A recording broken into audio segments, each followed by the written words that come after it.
क्यों हेमंत सोरेन और एनडीए की खबरों को नजरअंदाज नहीं किया जा सकता। जोहार, नमस्कार, आप देख रहे हैं न्यूज़ फ्रेम। झारखंड की राजनीति में जो भूचाल चल रहा है वो सिर्फ एक हवा का झोंका नहीं है। इसके कई सारे प्रमुख प्रमाण हम आपके सामने प्रस्तुत कर चुके हैं और उन्हीं प्रमाणों के बीच आज एक और प्रमाण सामने आ गया। सीएम हेमंत सोरेन का एमपी एमएलए कोर्ट में पेश होना।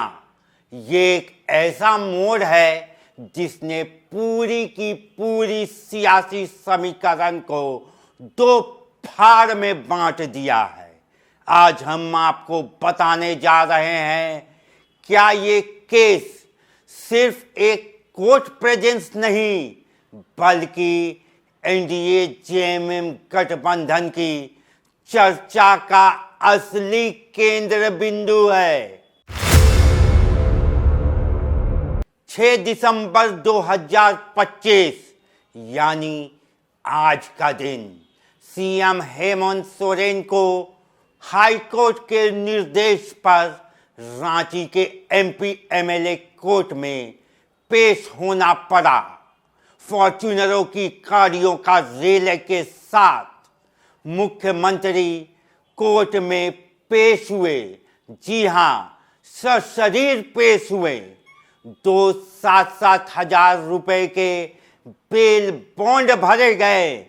उसके बाद जाकर जमानत मिली, लेकिन इसके बाद सवालों का पहाड़ खड़ा हो गया।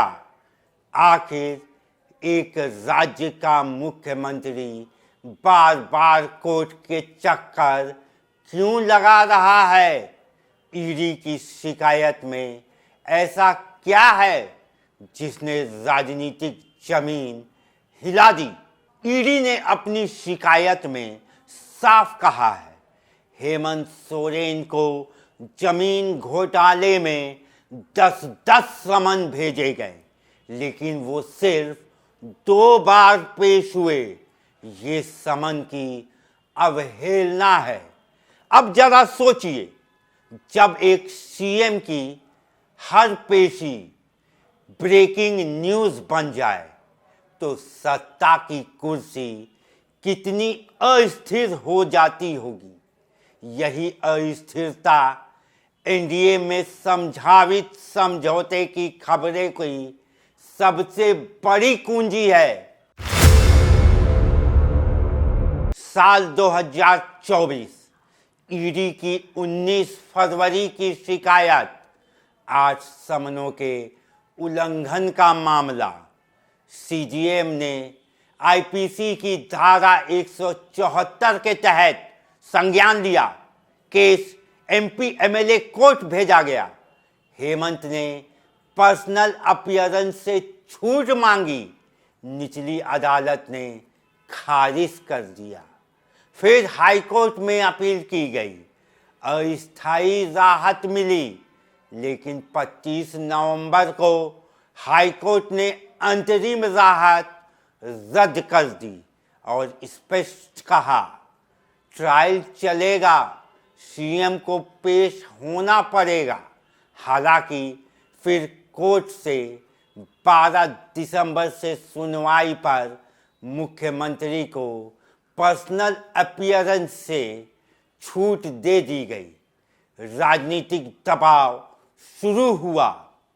अब आप खुद समझिए, एक तरफ ईडी, दूसरी तरफ चल रहे ट्रायल, इसके ऊपर राज्य की वित्तीय हालत और 2029 का चुनाव सिर पर। क्या एक मुख्यमंत्री इतने भारी दबाव के साथ बिना राजनीतिक सुरक्षा कवच के सरकार चला सकते हैं? यही वो जगह है, जी हाँ, यही वो जगह है जहां एनडीए के साथ बैक चैनल बातचीत जरूरत बन जाती है, सिर्फ विकल्प नहीं। अस्तित्व का सवाल सामने खड़ा हो तो इंसान कुछ भी कर गुजरने को तैयार हो जाता है। राजनीति में कोई कदम भावनाओं से नहीं उठता, हर कदम हितों से संचालित होता है।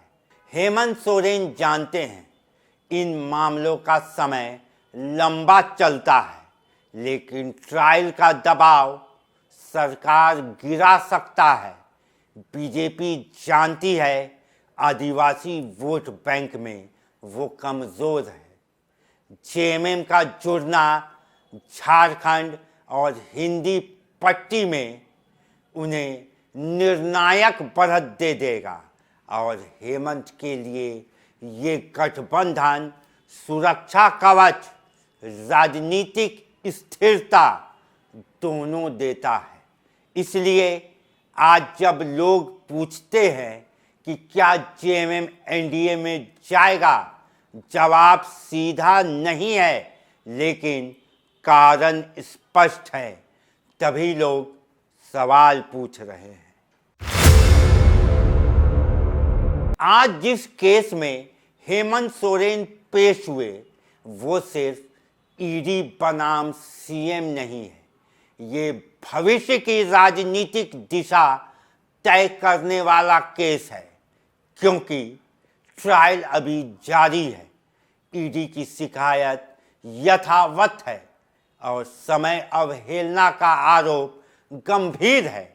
राजनीतिक विरोधी इसे हथियार बना रहे हैं। जेएमएम के भीतर भी असंतोष है।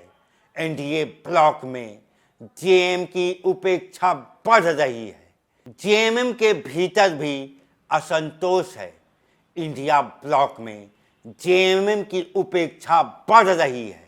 ऐसी स्थिति में किसी भी राजनीतिक सेफ जोन की तलाश स्वाभाविक है और एनडीए वो सेफ जोन प्रदान कर सकता है। इस केस ने हेमंत सोरेन की पोजीशन साफ कर दी है।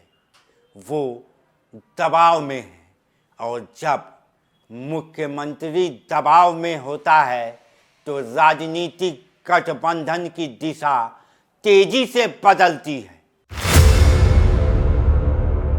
इसलिए आज जो लोग कह रहे हैं जेएमएम एनडीए सिर्फ अफवाह है, उन्हें ये समझना होगा हेमंत सोरेन की हर कोर्ट पेशी, हर बेल बॉन्ड, हर समन राज्य की राजनीति का मार्ग बदल रहा है। यह सिर्फ कानूनी कहानी नहीं, सत्ता और अस्तित्व की लड़ाई है और इस लड़ाई में दोनों जेएमएम और बीजेपी एक दूसरे की जरूरत बनते जा रहे हैं।